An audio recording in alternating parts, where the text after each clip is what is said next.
The Healthwatch tonight, many middle-aged adults worry that they will develop dementia, and they're turning to unproven strategies to reduce their risk. Dr. Mallika Marshall is here now. Doctor, this was a study that was published in JAMA Neurology. What did it say? Okay, well, let's first explain that about 10% of Americans over the age of 65 will develop dementia. It jumps to about a third of people over 85, so just so you get the baseline stats. But looking at survey data on more than 1,000 middle-aged men and women, researchers at the University of Michigan found that nearly half of people believe that they're at least somewhat likely to develop dementia. And more than a third of them believe that taking supplements like fish oil and vitamin E and doing other strategies that they think might prevent dementia that haven't been supported by recent research. Really? Okay. And only 5% of people who are worried about getting dementia actually talk to their doctors about it to talk about things that are proven. So, for example, keeping chronic medical conditions under control, high blood pressure, diabetes, things like that, maintaining a cognitively stimulating life.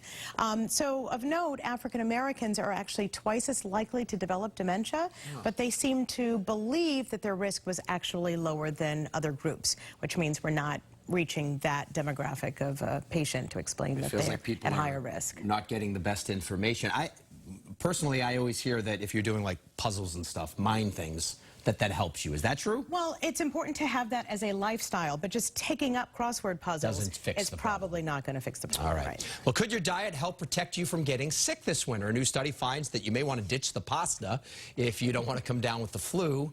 And you're cautioning that this study, it was about mice. And that's kind of what you want when you're sick, don't you? I want some pasta, some comfort food. Some noodles. Well, researchers at Yale found that mice who were fed a ketogenic diet, that's a diet that's high in fat and protein and low in carbohydrates, were better able to fend off the flu than mice that were given a lot of carbs.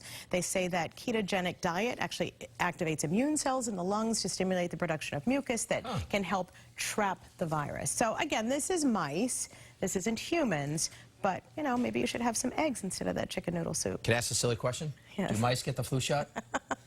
Not the ones that they want to infect with the flu. Mice, do these studies listen, get the flu shot. It protects you. No, then they will lose their usefulness, I guess. All right, well, then don't.